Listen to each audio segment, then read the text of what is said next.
Señor mío y Dios mío, creo firmemente que estás aquí, que me ves, que me oyes. Te adoro con profunda reverencia.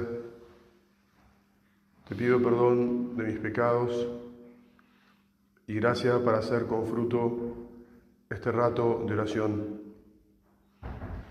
Madre mía Inmaculada, San José, mi Padre y Señor, Ángel de mi guarda, intercedan por mí. Vamos a empezar, Jesús, pidiéndote que todavía aprovechemos las horas que nos quedan de retiro, que tampoco son pocas, porque incluimos el final feliz de compartir unos chorizos, pero que te puedas seguir metiendo en nuestro corazón y seguir dándonos luces para nuestra vida de cristianos, para poder seguirte, para poder transmitirte a los demás, para poder ser luz y sal, porque no solo te queremos seguir, sino que también queremos que otros te sigan. No que te sigan por nosotros, pero evidentemente si hacemos las cosas más o menos bien, seremos ejemplo, seremos luz que ilumine a los amigos, a los compañeros de trabajo, y también seremos sal que los preserve de la corrupción, de los desvíos, del alejarse de vos.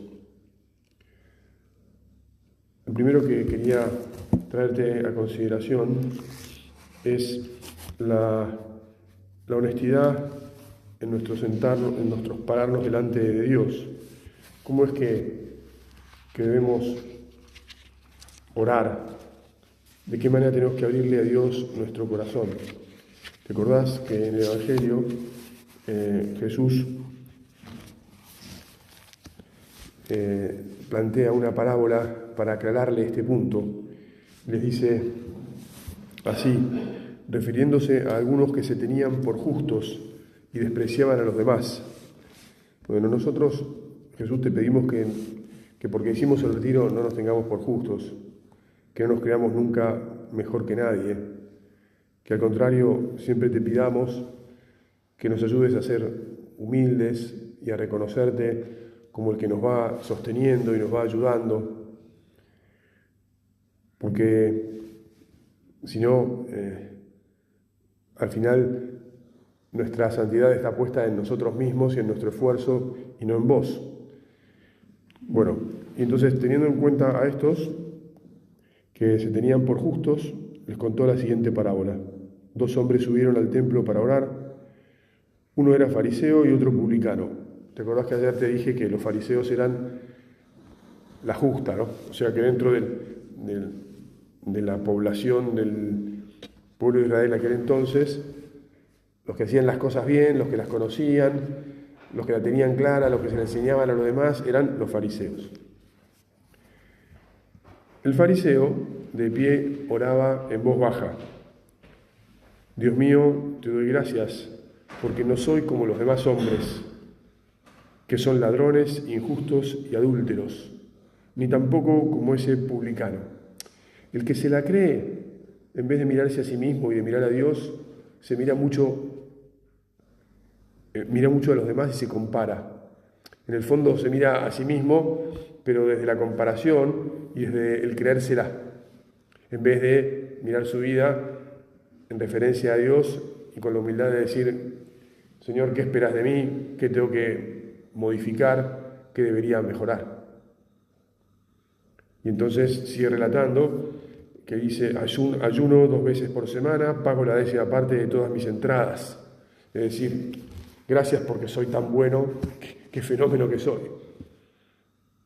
Ese gesto que te acordarás del que se echa vapor en las uñas y se las lustra para decir que en la solapa, qué capo.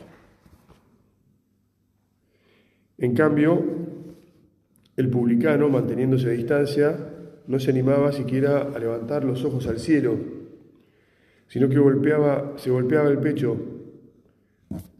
diciendo: Dios mío, ten piedad de mí, que soy un pecador. Este hombre era mucho más realista, es decir, mucho más humilde. Acordémonos que Santa Teresa decía que la humildad es andar en verdad, es mirar las cosas como son y no pretender torcerlas para mi beneficio. ¿Cómo es esto? Y esto es así, punto. Bueno, yo, Señor, me planto delante de vos, ahora que estoy haciendo el retiro, me planté ya el viernes a la noche, a la tarde, y te abro mi corazón y te pido que pongas luz, que sigas poniendo luz, y no solo por el retiro, todos los días de mi vida, y que me vayas haciendo ver dónde te sigo y dónde no te sigo, dónde consigo por tu gracia comportarme como vos esperás de mí y dónde me olvido de vos, se me arruga la fe y por lo tanto empiezo a gobernar yo mi existencia de acuerdo con mis criterios.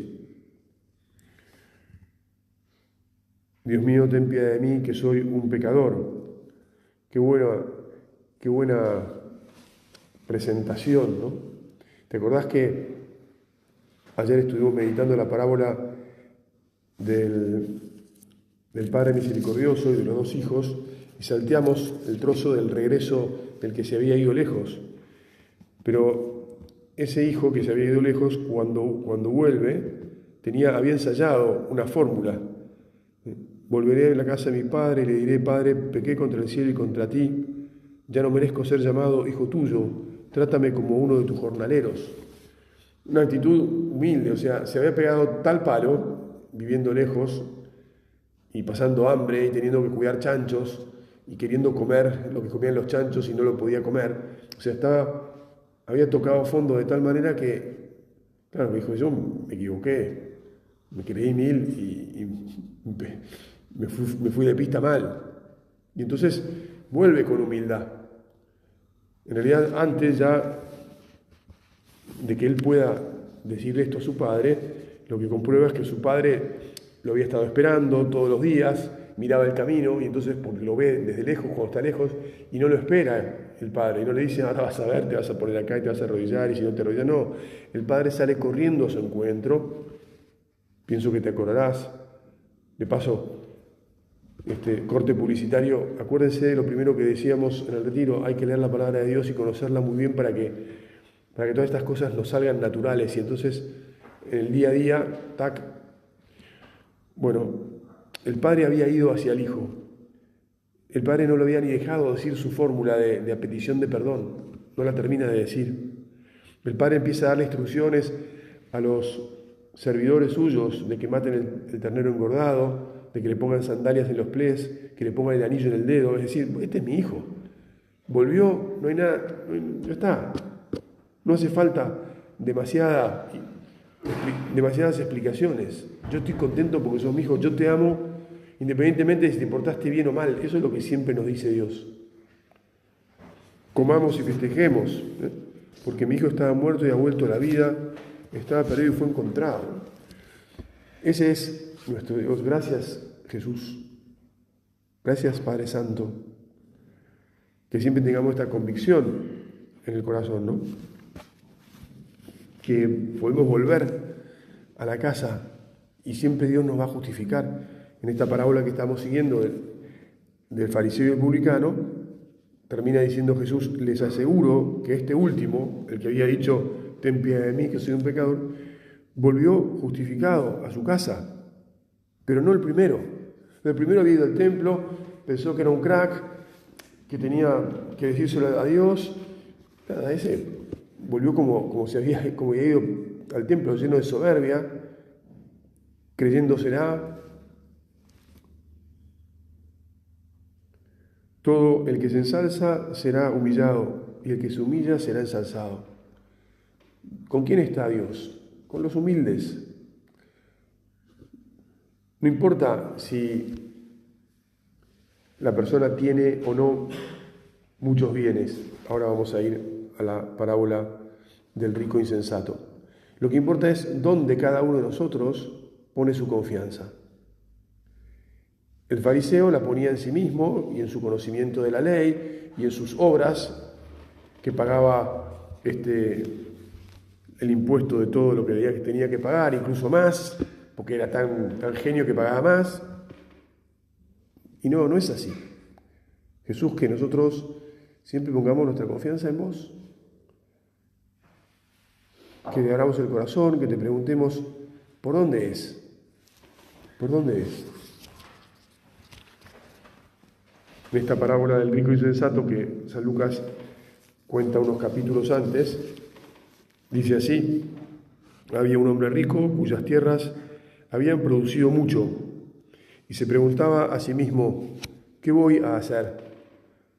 No tengo dónde guardar mi cosecha. O sea, le fue bárbaro, un año espectacular. No se dio cuenta que Dios lo había bendecido, porque el clima y el poder de las semillas lo pone Dios, ¿no?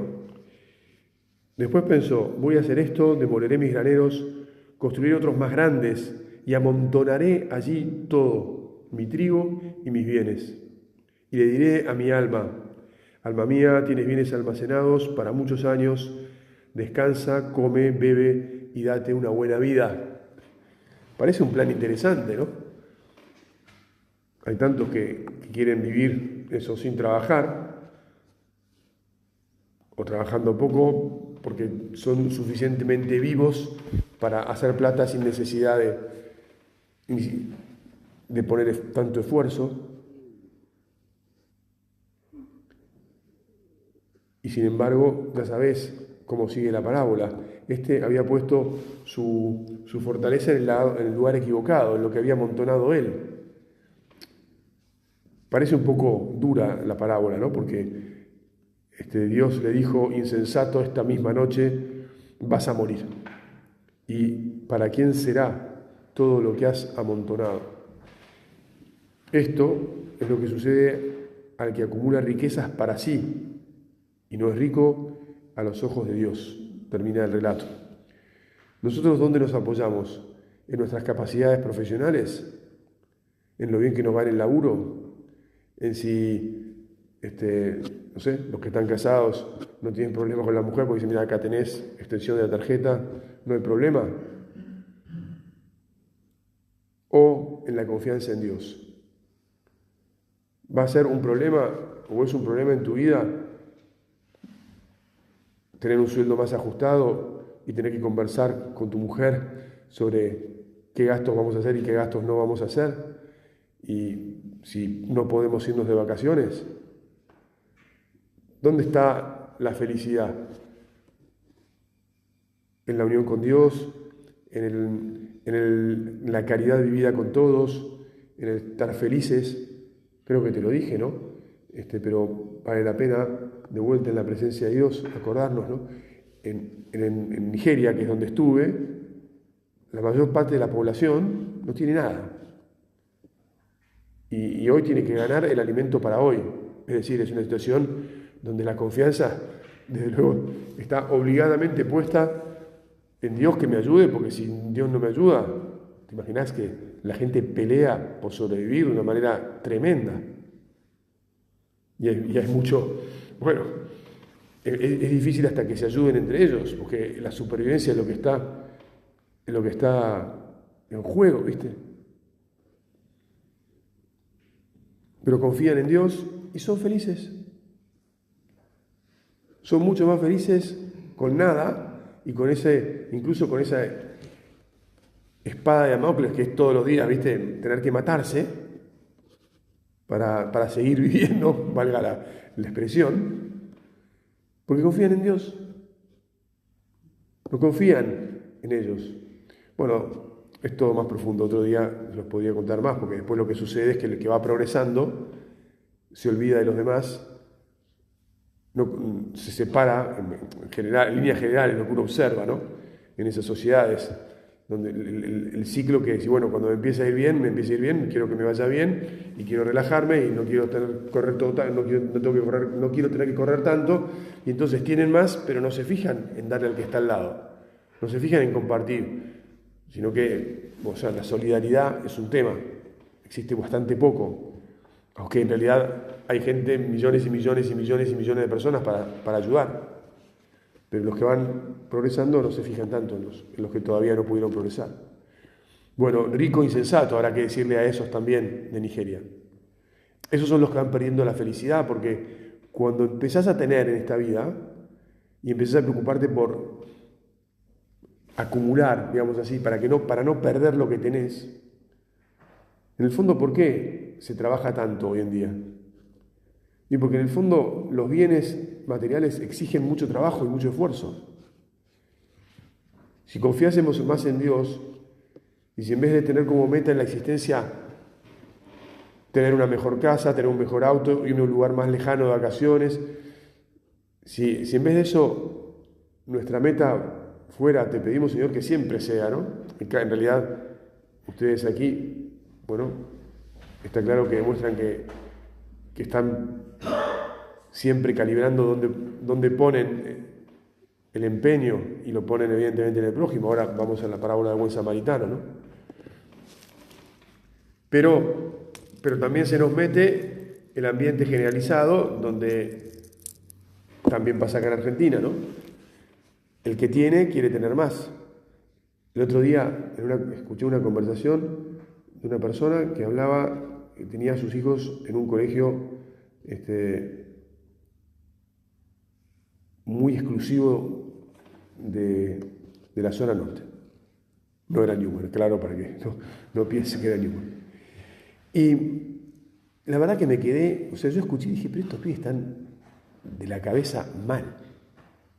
O sea, una de las cosas que mencionaban era que algunos de los pibes del colegio, estando en sexto año, se tomaban un avión en clase business para ir a ver un partido de la Champions League y volver. La verdad que digo, pero ¿esto qué les pasa ahora? ¿Qué cantidad de dinero tienen y dónde tienen puesta la cabeza? Porque después probablemente, no hice la prueba, pero tuve una gana de decirle, yo podría ayudar a varias familias, yo tengo que mejorar una capilla en un barrio alejado, ¿me podés dar $30.000? Porque ¿cuánto se gastaron en eso? En ese viajecito, 2 amigos para ir a ver el partido. Seguro que les sobran $30.000 o 300.000. Porque era como que estaban contando que se iban a tomar una cerveza al supermercado de la esquina, ¿viste? Sentados en la vereda. Bueno, ¿dónde ponemos? Porque tal cual, ¿no? Ninguno de nosotros tiene, creo yo que no hay ninguno que tiene semejante posición económica, pero el problema no es tenerla o no tenerla, el problema es cómo vivo. O sea, el problema es dónde yo pongo mi felicidad, dónde yo pongo mi seguridad. Estoy tranquilo y estoy feliz porque estoy cerca de Dios y me ocupo de los demás y atiendo a mis hermanos. A mis hermanos, pensá ahora en tus hermanos. Bueno, acá hay varios hermanos mayores y varios hermanos primos y hermanos entre los jóvenes. Yo sé cuáles son las dificultades que tiene mi hermano, mi hermana, que está acá con su marido, que tal, lo sé, y me adelanto a decirle, si necesitas algo, estoy para ayudarte, porque sé que la está pasando mal, porque en el laburo hubo una reducción, porque le bajaron el sueldo, por lo que fuere. Y esto hablando de los hermanos que tal vez no tengan tantos desafíos, pero también hay que tener ojos para mirar más allá, ¿no? Porque está claro que los aquí presentes hemos tenido muchas bendiciones de Dios. Tenemos una educación que nos permite realmente progresar y trabajar de manera que no es que nos faltan muchas cosas, ¿verdad? Pero como cristianos lo que no nos debe faltar nunca es, primero, confiar básicamente en Dios o esencialmente en Dios, y después la mirada para el otro. O sea, el rico insensato que esa noche al final le dijeron, esta noche te vas a pedir tu alma, ¿para quién va a ser todo lo amontonado? Es una parte del problema. Pero lo que sigue es acordarnos todavía de vuelta con San Lucas de la actitud que Jesús espera de nosotros. Le habían preguntado a Jesús sobre cuál era el mandamiento principal. Y entonces Jesús se los había dicho: amarás al Señor tu Dios con todo tu corazón, con toda tu alma, con todas tus fuerzas y con todo tu espíritu, y a tu prójimo como a ti mismo. Y entonces el doctor de la ley que le había preguntado dice: bueno, ahora, ¿cómo hago para justificar esta pregunta? Y entonces dice: bueno, ¿y quién es mi prójimo? Porque amarás a tu prójimo como a ti mismo. Y Jesús volvió a tomar la palabra, y les contó la parábola del buen samaritano.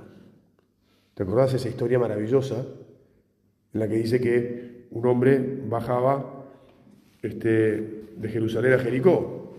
Tenía que ir a Jericó, bajaba porque Jerusalén está en una montaña más alto y Jericó está más bajo, al pie de otras montañas. Y entonces lo agarraron los ladrones, le pegaron una paliza, lo dejaron medio muerto al borde del camino, se llevaron lo que tenía, les importó nada y medio muerto lo dejaron ahí. Entonces, dice Jesús, bajaba por ese mismo camino un sacerdote que lo vio y siguió de largo. O sea, vio al flaco que lo habían cascado, que estaba todo roto, sangrando, medio muerto. Lo miró y dije: bueno, este seguro que era un mal tipo, mirá, lo fajaron, que se jorobe. No sé si dijo eso, pero estoy poniendo un poco de imaginación para que uno diga: che, ¿cuál es tu corazón cuando ves que alguien está mal? Jesús, dame un corazón que siempre se apiade de los demás, que vea la necesidad de los demás y que se mueva a ayudarlos. Este sacerdote que bajaba, está claro que no tenía ese corazón. También pasó por allí un levita. Los levitas eran los de las tribus de donde salían los sacerdotes. No es menor el detalle de que fueran un sacerdote y un levita los que tenían el corazón endurecido.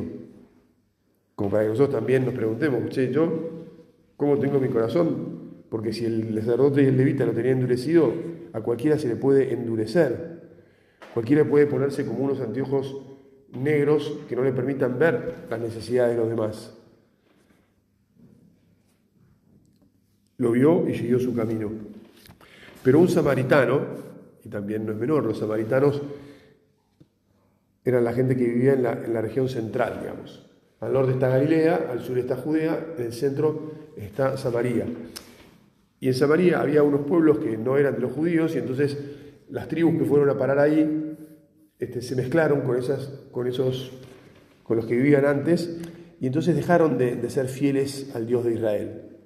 Y entonces eran tenidos como semi-extranjeros, eran tenidos como gente desdeñable, porque no daban culto verdaderamente a Dios como daban los que se consideraban realmente judíos y que no se habían entremezclado con otra gente. O sea, los samaritanos eran gente desdeñable.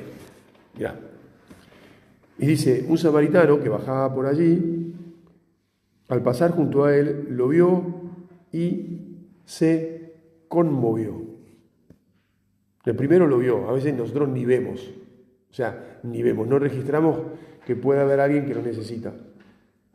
Pero además de verlo, se conmovió, es decir, el corazón le hizo ruido. Hubo una voz de adentro que le decía: pará, no puedes seguir esa velocidad y tomártelas como si nada. Para. Tal vez tienes un compañero de trabajo al que no estás viendo demasiado, al que tendrías que parar un poco, y por ahí no es una necesidad material. Por ahí es alguien que está cabizbajo, que hace tiempo que habla poco, habla menos, que está teniendo un problema matrimonial, que necesita a alguien que lo escuche, que lo invite a tomar algo y que lo empiece a escuchar. Tal vez es alguien al que se le enfermó un pariente y se lo ve también medio preocupado y que también necesita poder contar lo que le pasa, y tal vez incluso necesita otras cosas que lo acompañen a visitar al enfermo que tenga, porque a veces cuesta hacer esas cosas. Y bueno, si somos buenos compañeros de trabajo, si queremos ser amigos de nuestros compañeros de trabajo, si vemos la necesidad de los demás, porque si no, a veces podrías tener en la cabeza la idea de que, claro, le voy a dar algo que me pide, no sé, en el semáforo. No, hay muchos otros mucho más cerca, probablemente, que necesitan que nuestro corazón se pare, los vea y se conmueva y diga, che, puedo tener muchas cosas para hacer, pero si yo le pregunto, debe pasarle algo. A ver cómo me acerco, cómo consigo que se abra y me cuente su pena. Entonces, si se acercó, está bueno, me van quedando pocos minutos, está bueno todo lo que dice el Evangelio para que veamos que efectivamente la actitud que Jesús nos pide, nos sugiere, Jesús, ayúdanos a querer ser generosos. Ayúdame siempre a ir con cuidado y entender todo lo que necesita, no conformarme con, bueno, ya está, listo, una cosita así, más o menos, ¿no? Se acercó y vendó sus heridas cubriéndolas con aceite y vino. O sea, hizo primeros auxilios. O sea, de entrada ya hizo algo, lo vio, el otro estaba medio muerto. Bueno, hay que limpiar y hay que parar la hemorragia que hubiera tenido. Aceite, vino, limpieza y parar la sangre. Después lo puso sobre su propia montura.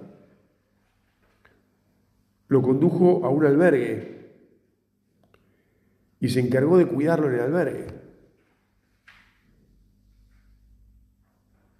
El hombre venía montado, es decir, iba a algún lado con cierto apuro. No había salido a hacer una excursión caminando a ver el paisaje.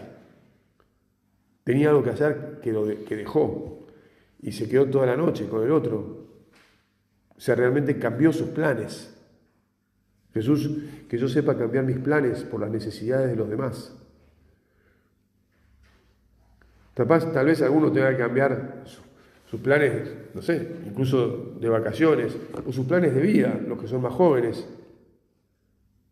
Capaz que el Señor le está necesitando que alguno diga, che, capaz que puedo hacer otra cosa con mi vida en favor de los demás, ¿no? A la mañana siguiente sacó 2 denarios y se los dio al dueño del albergue, diciéndole, cuídalo, y lo que gastes de más te lo pagaré al volver. Tampoco se desentendió, sino que dijo, mirá, lo traje yo, me hago cargo. Cuando vuelva te voy a dar lo que hayas gastado, si todavía con esta plata que ya te dejo. Y la pregunta de Jesús es clara, y con esta ya vamos terminando. ¿Cuál de los 3 te parece que se portó como el prójimo del hombre asaltado por los bandidos? El que tuvo compasión de él, le respondió el doctor de la ley. Jesús le dijo, ve y haz tú lo mismo. Jesús, ayúdanos a hacer lo mismo que nos enseña este buen samaritano en la parábola que contaste hace 2000 años.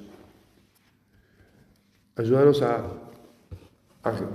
no solo alguna vez, ayúdanos a tener un corazón que funcione así, un corazón que vea, un corazón que se detenga, un corazón generoso, y que tengamos también la ilusión de ir creciendo cada vez más en esa generosidad, que no vivamos como el que fue al templo creyendo que era un genio, que nos dé su humildad. Que no vivamos como el que destruyó sus graneros y construyó otros más grandes, el rico insensato que ponía la confianza en él y en sus bienes. Que vivamos como este buen samaritano que supo olvidarse de él y ocuparse del otro. Que en el fondo, en definitiva, Jesús, aprendamos a vivir como vos. Que a través de nuestra Madre la Virgen nos atrevamos a tener esta generosidad y que nos dé la alegría que se recibe en consecuencia. Te doy gracias, Dios mío, por los buenos propósitos, afectos e inspiraciones que me has comunicado en esta meditación. Te pido ayuda para ponerlos por obra. Madre mía Inmaculada, San José, mi Padre y Señor, Ángel de mi guarda, intercedan por mí.